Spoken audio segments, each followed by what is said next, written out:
Good day, Professor. Today I want to talk about why making computer chips is so hard and important.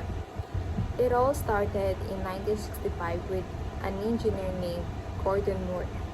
He noticed that the number of transistors or tiny switches doubled every 2 years. This became known as Moore's Law.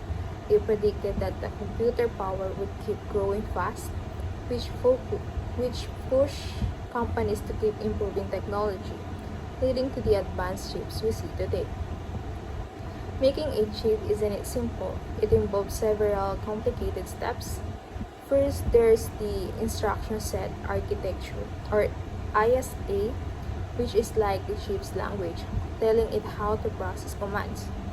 There are only few common ISAs like ARM or ARM and x86, which allow different devices to work together.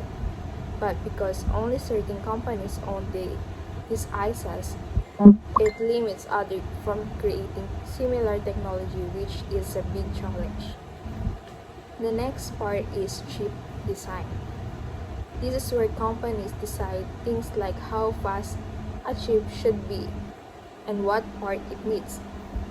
Most companies today only focus on design and hire outside companies to actually make the chips. Fabrication, or building the chip, is the most difficult and costly part. Factories called fabs make the chips using very advanced equipment. Only a few companies like TSMC can afford this because it's so expensive. Part of fabrication is lithography,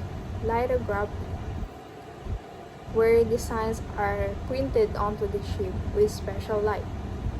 Only one company, ASML, makes the high-tech machines needed for this, which creates another bottleneck since there are no other supplier for such machines.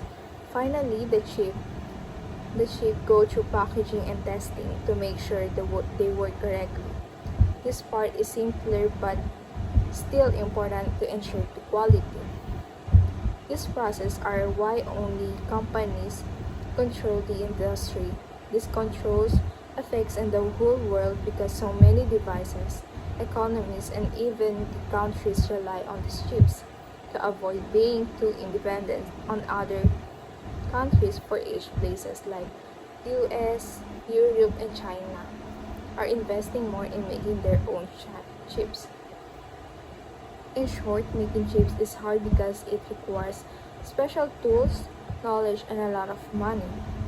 Chips are the heart of almost all our tech today, which makes the chip industry one of the most important industry globally.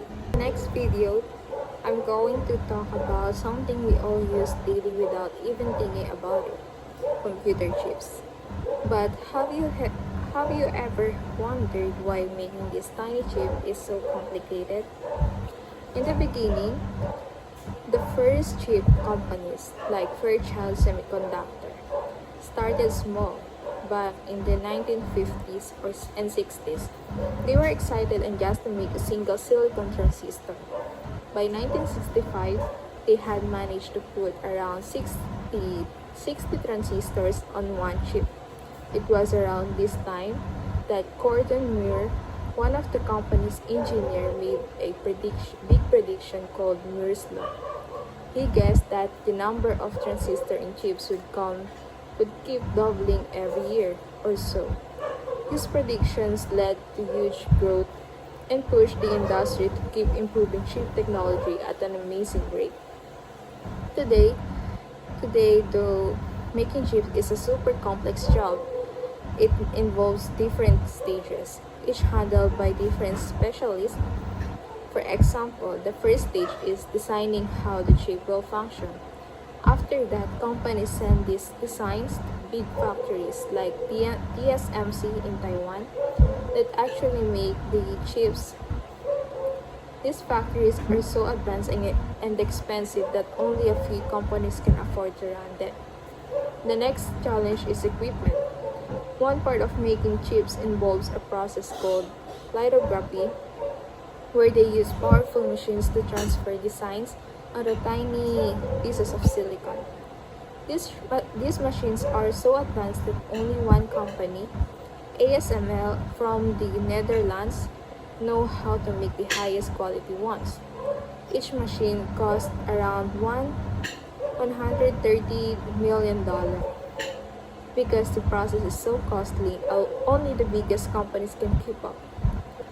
These challenges create three main bottlenecks in the chip industry. First, only a few companies control the important chip designs, like x86 or ARM. Second, making chips is so expensive that only the richest companies can afford it. Finally, the equipment is so specialized that only a few companies know how to make it. These bottlenecks have created a global issue. For example, the US worries about relying on foreign companies for chip production. Meanwhile, China, which uses more chips than it produces, is investing a lot to try and build its own chip industry. Overall, it's amazing to think that the device we take for granted, like our phone or computer, depends on such a huge, complex, and expensive industry. Chip making has a big impact on technology, the economy, and even international politics. It's a perfect example of how something so small can be incredibly important. For the third video, I'll talk about photolithography. It's an important process for making high-tech products like cell phone, computers, and other electronics. These devices have tiny parts like circuits and chips that are small to see. So how are they made? That's where photolithography comes in. Photolithography is a way of printing shapes onto a silicon wafer, which is a thin slice of silicon. It uses to transfer designs onto this wafer. The word photolithography comes from Greek words that mean writing, writing with light on stone. This technique was first invented in 1855 by a man named Alphonse Poitevin. Poitevin. Even though it was created a long time ago, it's still used today in a more advanced way. The process starts with cleaning a silicon wafer, then a thin layer of special material called photoresist is put onto the wafer. This photoresist reacts to light. Next, a mask, which is like a stencil of chip designs, is placed over the wafer. A strong UV light shines through the mask and changes the photoresist where it hits. After this, a developer solution washes away the photoresist where the light hit, creating the design on the wafer. Two unprotected areas on of the wafer are then etched away with chemicals, which reveals the silicon underneath. Layers of designs are built up this way until the chip is complete. Photolithography has come a long way. The newer technology uses shorter wavelengths of light to make even tinier patterns, helping chips fit more transistors, which makes our devices faster and more powerful. Companies like ASML make the machines that perform this amazing process.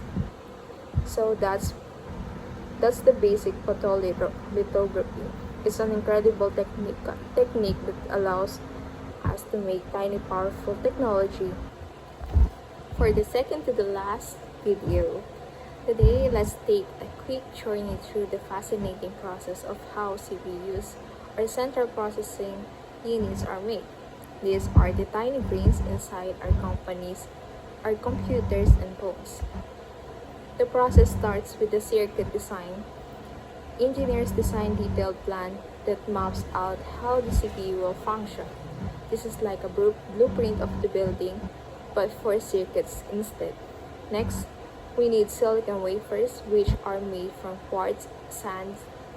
Pure silicon is extracted from sand and melted, and the large crystal is slowly drawn out of the melted silicon. This crystal is sliced into thin wafers that will be used to make multiple chips. These wafers enter a clean room where dust and dirt are strictly controlled since even tiny particles could damage the chips. Now comes a crucial step, photolithography. This process uses light to transfer circuit patterns onto the silicon wafers. Imagine it like taking a photo. A photosensitive layer called resist is applied to the wafer, and UV light is used to imprint the circuit design. After that, ion implantation begins, where tiny atoms were added to the silicon to adjust its electrical properties. This step helps create billions of tiny transistors on the wafer, which are like the on and off switches in the CPU. Next, copper wiring is added to connect these transistors. The copper is placed in tiny trenches, which are then polished to make sure the connections are clean and separate. This way, each circuit works correctly without interfering with others. After all this, the wafer is cut onto individual CPU chips. Each chip goes through a final check and is then packaged for protection before being sent off for use. And that's it. In just a few months, tiny transistors and complex designs are transformed into powerful CPUs ready for devices around the world. For the last video, I'd like to share my thoughts on the future of computer engineering and the skills we should consider learning in 2024. Computer is growing quickly, with millions of job openings worldwide. More people are switching to tech careers, even from non-tech backgrounds. This shows that technology is a powerful field, and there are so many opportunities for growth. One important technology is AI, or artificial intelligence. AI is changing many industries from healthcare to transportation. Learning AI skills can open doors to jobs that are both interesting and impactful. Another area to focus on is cybersecurity. With more data being shared online, the need for data protection is very high. Becoming a cybersecurity expert can help protect important information and keep people safe. Other technologies like machine learning, blockchain, and quantum computing are also exciting.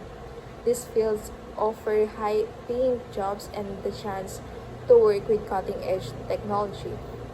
In conclusion, staying updated on technology trends and learning new skills is a key for success in computer engineering. As we move into 2024, let's focus on learning these in-demand skills to build a strong future in tech industry.